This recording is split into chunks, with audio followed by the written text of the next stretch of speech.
Pues muchas gracias, Isabel. Buenos días a todos. Y bueno, pues agradecer al Congreso, en primer lugar, la invitación para participar en este taller y también al Consejo y a la Mutualidad, que desde hace unos años organizan el Premio Abogados de Novela, pues la invitación que también me vienen manteniendo en estos años para formar parte del jurado. Yo creo que puedo empezar la exposición por ahí. A mí me parece que la iniciativa de hacer un premio llamado Abogados de Novela, en el que se trata de convocar a escritores que escriban sobre la abogacía, sobre la profesión, novelas que tengan algo que ver con el oficio de abogado. Me parece que es una iniciativa que puede contribuir, y de hecho espero que contribuya y algo está contribuyendo, aunque espero que en años sucesivos contribuya todavía más, a hacer más presente esa profesión, la profesión del abogado, en la literatura española. Es verdad que en otros países, en otras narrativas, el abogado tiene una presencia bastante normalizada. Incluso hay algún tipo de ficciones donde el abogado tiene casi una presencia estelar. Por ejemplo, en la ficción audiovisual en Norteamérica, pues ya son muchísimas las series que tienen al abogado como hilo conductor. Digamos que lo que aprovechan esas series y esos relatos de abogados ambientados en otras realidades es también, posiblemente, esa es una ventaja que tienen sobre nosotros, una profesión que en esos países tiene un despliegue quizá más atractivo, quizá más espectacular, incluso en algún aspecto, ¿no? Lo que puede venir muy bien a la hora de su plasmación audiovisual. Y también, pues el abogado es un personaje que está más presente y quizá más percibido por la sociedad de lo que sucede en la sociedad española, ¿no? Pero creo que, desde luego, el abogado tiene condiciones para ser un buen personaje de novela, porque, para empezar, es alguien que tiene una función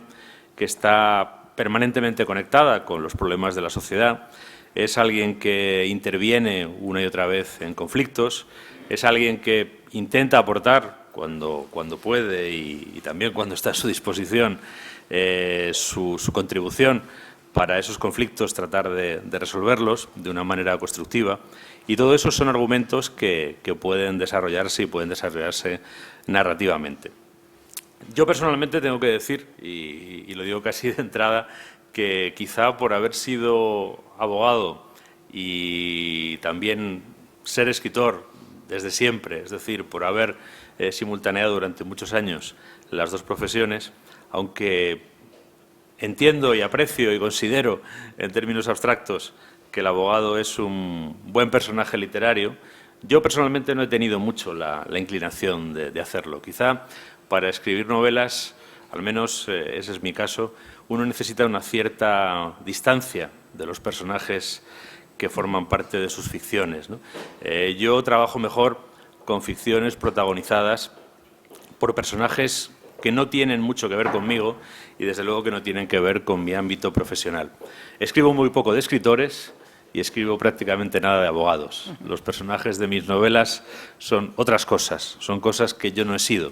En buena medida, las novelas son una forma de vivir esas vidas que no vas a vivir, que no has podido vivir, que no eres capaz de vivir o que sientes que, por la razón que sea, no están a tu alcance, ¿no? Y en ese sentido yo no he sido mucho de tratar el tema del abogado o la figura del abogado en la ficción, pero cuando escribo ficción ahora, y cuando la escribía hace 20 años y me dedicaba a la abogacía, y cuando la escribía hace casi 30 y estaba estudiando Derecho, tengo que reconocer que esa condición de jurista, esa relación con el derecho, con la realidad jurídica, a mí me ha influido y me ha condicionado, creo que de una manera bastante importante, mi trabajo como escritor, incluso aunque no escriba normalmente de abogados. Y al revés, también creo que mi condición de escritor, desde antes incluso de entrar en la Facultad de Derecho, ha sido para mí un rasgo del que no solo no me he podido desprender, sino que también ha tenido una incidencia bastante grande en cómo desarrollé, cuando me tocó hacerlo, la profesión de abogado. Y quizá en esa coexistencia de las dos profesiones he podido apreciar una serie de rasgos comunes, una serie de herramientas que también son comunes. ¿Y qué es lo primero que me gustaría destacar, ¿no? Primero, ¿en qué medida el escritor puede ser un auxiliar útil para el abogado, ¿no?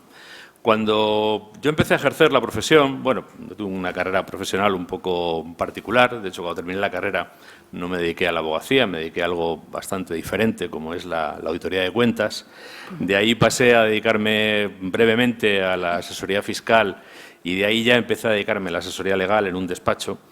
En ese itinerario, en el itinerario que va desde la auditoría de cuentas hasta la abogacía, pasando por la asesoría fiscal, poco a poco me fui dando cuenta de hasta qué punto es importante cuando uno tiene un asunto, cuando uno tiene un problema y entre las manos, y cuando uno tiene además un cliente ante el que debe responder de cómo gestiona su asunto, o tiene, en último extremo, un tribunal o un juez ante el que debe exponer ese asunto, pues me di cuenta de hasta qué punto es importante tener, en primer lugar, un buen relato del problema. Un buen relato que parte de una comprensión de lo que son las circunstancias de ese asunto o de ese problema, las circunstancias que lo rodean de todo tipo, las circunstancias económicas, las circunstancias jurídicas, las circunstancias personales, a veces las circunstancias físicas. Yo he tenido algún caso peculiar en el que tenía que lidiar con una serie de situaciones físicas, incluso de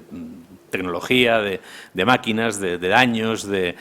incluso de seres vivos que dejaban de estarlo como consecuencia de esos daños. Todo eso tenía una serie de componentes técnicos y una serie de componentes físicos que era importante poder entender antes de plantearse cuál iba a ser el tratamiento jurídico, ¿no? Y quizá esa condición de escritor, esa condición de narrador en particular, a mí me ayudó especialmente a trabajar de manera muy esencial y como paso previo de cualquiera de mis actuaciones como abogado, la elaboración de ese relato. Para elaborar un relato primero uno lo tiene que entender. Una vez que uno ha entendido ese relato, una vez que uno ha entendido realmente lo que ha pasado, viene la segunda parte. La segunda parte es cómo consigues transmitirle a otro eso que ha sucedido. Y trabajando como abogado yo descubrí que a veces me veía obligado a hacer varios relatos del mismo asunto. No era igual el relato que podía hacerle a un juez en una demanda que el relato que podía hacerle a mi cliente al tratar de contarle qué era lo que había pasado en términos jurídicos y qué era lo que podía pasar a lo largo de un proceso, a lo largo de una negociación,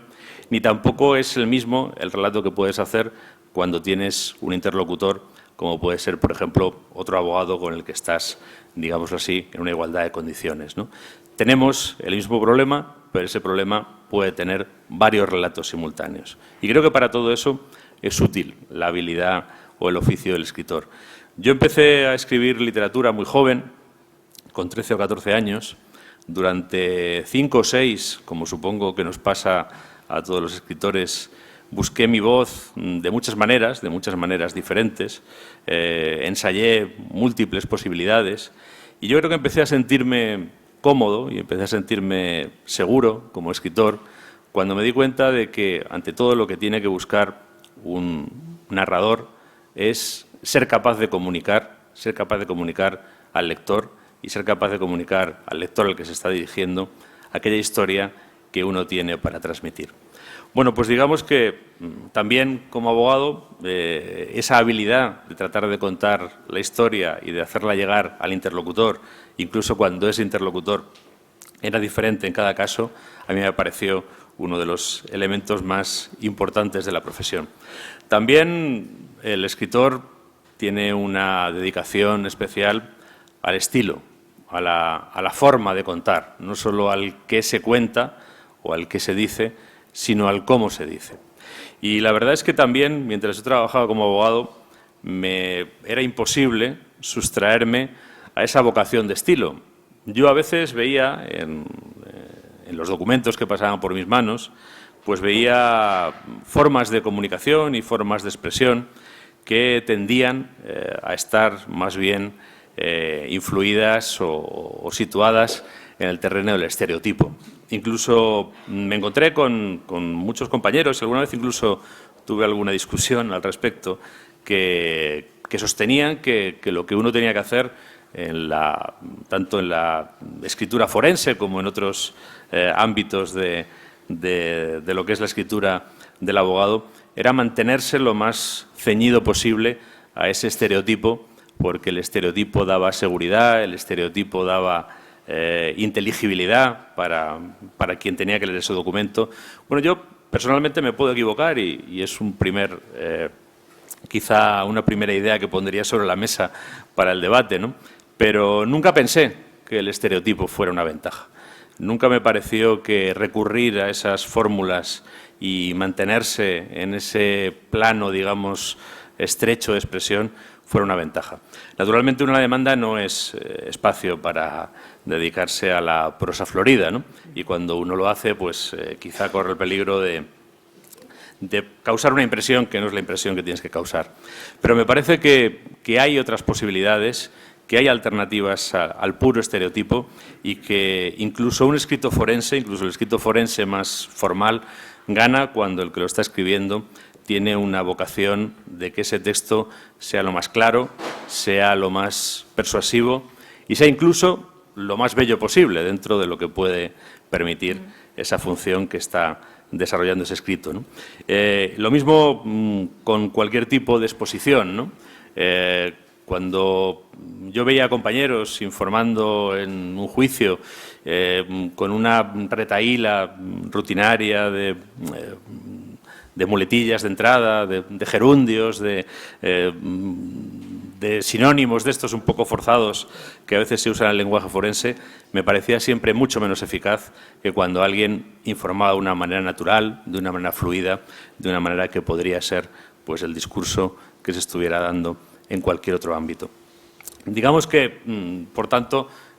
mientras estaba trabajando como abogado, no podía sacudirme al escritor y también tengo la sensación, no sé si es una sensación que en todos los casos sea certera, pero desde luego es la sensación que tengo en general, creo que esa condición no solo no me entorpeció, sino que me ayudó. También tengo que decir una cosa, a mí me ayudó a depurar y a clarificar el relato o digamos, el discurso que tenía que hacer como abogado, la enseñanza y el contacto que tuve con algunos compañeros mayores que yo en mis primeros momentos. La verdad es que creo que tuve la suerte de encontrarme con gente, de encontrarme con abogados que eran bastante conscientes de que uno no solo tenía que hacer bien su trabajo, que uno no solo tenía que afrontar en condiciones y afrontar con fundamento y afrontar de forma eficaz los problemas, sino que también era importante comunicarlo. También era importante contar en qué medida uno estaba haciendo esa tarea y en qué medida y de qué manera uno estaba afrontando esos problemas. Creo que tuve la suerte de encontrarme desde el principio con gente que le daba a eso un valor especial y, por tanto, también yo pude sintonizar inmediatamente con esa forma de desarrollar la profesión. Pero digamos que quizá lo que me toca más hablar, porque es en lo que llevo más tiempo y es quizá lo que puede ser más singular, es en qué medida alguien que se dedica a la literatura, que se dedica a escribir novelas, por el hecho de tener o haber tenido, ya no sé muy bien cómo utilizarlo, pero bueno, la condición de abogado, se ve influido, se ve condicionado y, en cierto modo, también diría que a veces se ve asistido por esa condición. Yo, como decía, no he escrito novelas de abogados, pero sí he escrito muchas novelas en las que suceden hechos que pueden incluso tener dentro del relato una repercusión jurídica. Por ejemplo, quizás el ejemplo más claro que puedo poner, y es el que quizá me permite contarlo de manera más nítida, a la hora de escribir novelas policíacas, a la hora de escribir novelas donde los protagonistas son investigadores criminales que trabajan en una unidad de policía judicial, cada movimiento, cada actuación de esos personajes no solo tiene un efecto jurídico, sino que está orientada a un proceso, en este caso a un proceso penal. Yo he leído muchas novelas policíacas donde los personajes, incluso investigadores policiales, incluso investigadores que trabajan para la Administración de Justicia,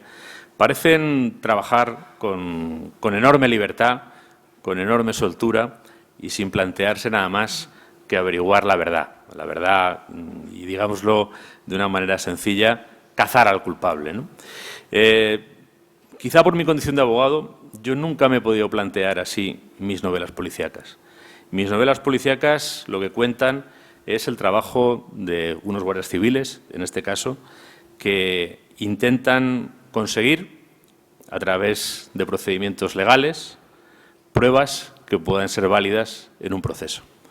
Y intentan respaldar cada una de esas actuaciones con esas pruebas, porque son muy conscientes de que lo que ellos averigüen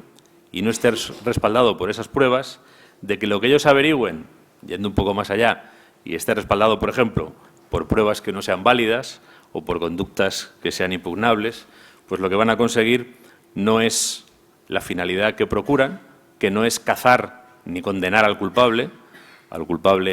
ya lo condenará en su día un juez si es necesario y como consecuencia de esa condena pues se le pondrá a disposición de la Administración penitenciaria, pero nada de eso forma parte del trabajo del policía, pues todo eso será posible siempre y cuando ellos hayan hecho bien su trabajo. Y digamos que permanentemente, mientras estoy escribiendo estas historias, voy pensando, porque ellos también van pensando, qué es lo que pueden y no pueden hacer, qué es lo que saben y no saben por un cauce que sea legalmente válido, y todo eso está condicionando permanentemente lo que hacen, lo que dejan de hacer, incluso la propia dinámica del relato. También para mí era muy importante, y creo que desde el principio aparecen en mis novelas policíacas, que los policías no aparecieran como esos personajes autónomos que trabajan para sí y que responden, digamos, ante sus jefes, ante los jefes policiales, sino que aparecieran como lo que son los investigadores de una unidad de policía judicial, como investigadores o personajes que están supeditados a los jueces, que tienen que responder permanentemente ante los jueces y que dependen de los jueces para muchos de los movimientos que son críticos en la investigación. Eso me llevó a que en mis novelas también sean personajes los jueces, y personajes además relevantes. De hecho, a mí, a medida que avanzo en la serie, ya llevo 8 libros, me resulta más difícil prescindir de la figura del juez y me resulta más raro leer una novela donde hay policías investigando crímenes y en ningún momento se alude a la figura de la autoridad judicial. Incluso me parece que ese personaje del juez es, en cada novela intento crearlo de una manera diferente, singular, porque creo que también una parte del relato de la novela policíaca, de la investigación criminal, es ver cómo el carácter de un juez puede contribuir o puede no contribuir a esa investigación. Digamos que otro aspecto en el que la condición de abogado está presente en el escritor es también la manera de afrontar la caracterización de los personajes y, sobre todo, la caracterización de los personajes en situaciones de conflicto y la manera de contar eso en la novela. Quien haya leído mis novelas se habrá dado cuenta de que, fundamentalmente, están construidas a base de diálogos. Hay descripciones, no es que no las haya, hay en algún caso narradores en primera persona que pueden tener monólogos interiores más o menos largos, pero lo que es el despliegue de la historia, lo que es el desarrollo del conflicto, lo que es la presentación de ese mismo conflicto, se produce casi siempre a través de diálogos. A través de diálogos que son los que revelan a los personajes, que son además los que permiten mostrar en qué medida un personaje se siente fuerte o no se siente fuerte, en qué medida un personaje tiene argumentos o no los tiene, en qué medida alguien puede convencernos o no nos puede convencer. Pero procuro que todos los personajes tengan sus argumentos y procuro que todos los personajes concurran en ese diálogo con algo que decir y con una parte de la verdad que es lo que ellos aportan y lo que no podría aportar otro personaje. Quizá esa costumbre adquirida a través del ejercicio de la abogacía de entrar en conflictos, entrar en confrontaciones, ver cómo cómo intentan muchas veces equilibrarse intereses contrapuestos, ¿no? Haber tenido que trabajar a veces en lugar de, pues lo que supongo que es, y de eso hablará, me imagino, Jesús después,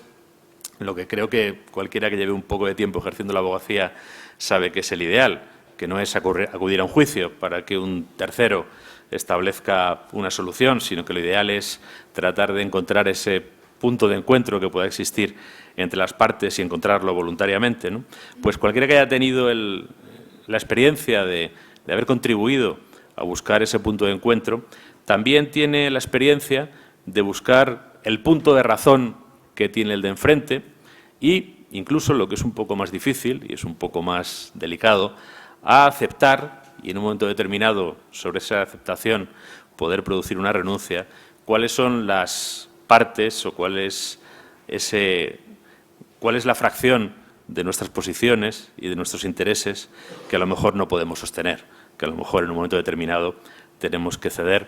en aras de conseguir llegar a un acuerdo, ¿no? Digamos que en esos diálogos y en esas confrontaciones de personajes yo procuro que cada uno muestre su razón y que cada uno tenga una parte de la razón. A mí no me gustan esas confrontaciones de personajes típicas de la novela policíaca clásica, en la que el detective, que es enormemente inteligente, consigue batir absolutamente a sus rivales, que no tienen más remedio que rendirse y admitir que son unas malas personas y que no tenían ningún motivo para hacer nada de lo que hicieron, ¿no? Eso me parece, bueno, pues que está bien en ese estadio, tal vez, de la novela policíaca, pero creo que es poco compatible con un relato contemporáneo. Un relato contemporáneo en el que creo que tienen que aparecer personas complejas, con motivaciones complejas, personas que en ocasiones hacen cosas reprobables, pero personas que hacen esas cosas reprobables y que no siempre están absolutamente carentes de argumentos o de motivaciones o de razones, es decir, que también podemos encontrar en esos personajes algún tipo de lección y al revés. También mostrar unos personajes desde el lado de los investigadores, que vienen a ser un poco los representantes de la postura, digamos, más constructiva, que también sean conscientes de sus carencias, que también a veces se equivoquen y sean capaces de darse cuenta de que se han equivocado y, sobre todo, que al final de la partida no acaben completamente cargados de certezas, sino que también tengan algunas incertidumbres y tengan algunas lagunas y tengan algunas sombras y algunas dudas respecto de lo que está sucediendo, ¿no? Para mí ese tipo de desenlace es mucho más interesante, aunque sé que hay lectores que están acostumbrados a otra cosa y hay lectores incluso a lo que les defrauda. A mí algo por lo que alguna vez me han reprendido algunos de mis lectores es porque en mis novelas nunca llego a la fase en la que se decide sobre el culpable. Y a veces incluso, no llego por muchas razones, no llego en primer lugar porque me obligaría a escribir una novela de abogados, por lo menos en esa última parte de la novela, que es algo que no quiero hacer, ¿no? Entonces yo, cuando el personaje ya ha sido imputado, va a prisión preventiva normalmente, porque son asesinos, son delitos graves y además tienen riesgo de fuga y todas estas cosas, pues cuando está ahí, pues yo lo dejo ahí. Lo dejo ahí y lo dejo también en la incertidumbre y a veces incluso el propio policía, en lo que es el epílogo de la novela, pues dice, bueno, pues no sé, hemos hecho lo que hemos podido, pero no sabemos qué es lo que va a pasar. Y esto hay lectores que no les gusta, hay lectores que quieren tener al malo condenado a 25 años, ¿no?, en prisión y sin permisos, ¿no? Pero el problema es que para tener eso, pues como todos sabéis, se tarda un cierto tiempo entre la primera instancia, los recursos y demás. Bueno, yo tengo una novela que está inspirada en un caso real, la última que he escrito, y inspirada vagamente, ¿no? Y el caso real, que es un asesinato de hace, vamos a ver, 8 años, un asesinato de hace 8 años, todavía no se ha juzgado, ¿eh? O sea que, como para tener una sentencia firme, ¿no? Claro, no quiero meterle, primero no quiero meterle ese retraso al desenlace de una novela, pero es que me interesa más lo otro, me interesa más que el lector se quede con que el policía ha hecho lo que ha podido, las pruebas son las que son, el malo pues a veces es listo y además no ha confesado, porque es que las novelas de Agatha Christie todos confiesan, pero las mías no. De hecho, yo conozco muchos malos que no confiesan, ¿no? Y bueno, pues hay que vivir con eso, ¿no? El malo que no confiesa y siempre se piensa, todo el mundo piensa en CSI Las Vegas y que hay ADN, pelos y de todo, pero no siempre pasa así, ¿eh? A veces la gente sabe no dejar huellas o ha utilizado a una tercera persona. Bueno, pues ese desasosiego que yo creo que como abogados más de una vez habréis sentido, yo desde luego lo he sentido, llegar al final de un asunto y ganarlo, perderlo, empatarlo y al final decir, en cualquiera de los tres casos, ¿y realmente aquí qué ha pasado? Porque no siempre tienes la certeza absoluta de qué es lo que ha pasado, ¿no? Asumes que lo que te dicen aquellos a los que defiendes pues es lo que tienes que defender y que no te mienten, porque ya les dices tú que no te mientan, porque es peor. Pero bueno, como dice el Dr. House, todos mienten, así que nunca sabes si te han dejado de decir la verdad en algo y te quedas con esa incertidumbre y con ese desasosiego, ¿no? Y ese desasosiego forma parte de la vida bastante más que la certeza y quizá a mí la convivencia con esa incertidumbre, haberla tenido en la vida real, me ha venido bien para poderla contar luego en la literatura. Y luego, por último, y con esto voy a cerrar porque si no creo que me voy a pasar de tiempo, me parece que también el hecho de haber estado durante algunos años trabajando en el seno de la Administración de Justicia, buscando en cierto modo o tratando de contribuir en cierto modo a que se haga justicia y de la mejor forma posible, también le da un sesgo a lo que cuentas y también te da un cierto talante, ¿no? Yo en los últimos años he tenido la oportunidad, como cualquier escritor que trabaja en España, de retratar realidades muy oscuras, de retratar realidades muy decepcionantes y de contar historias muy amargas.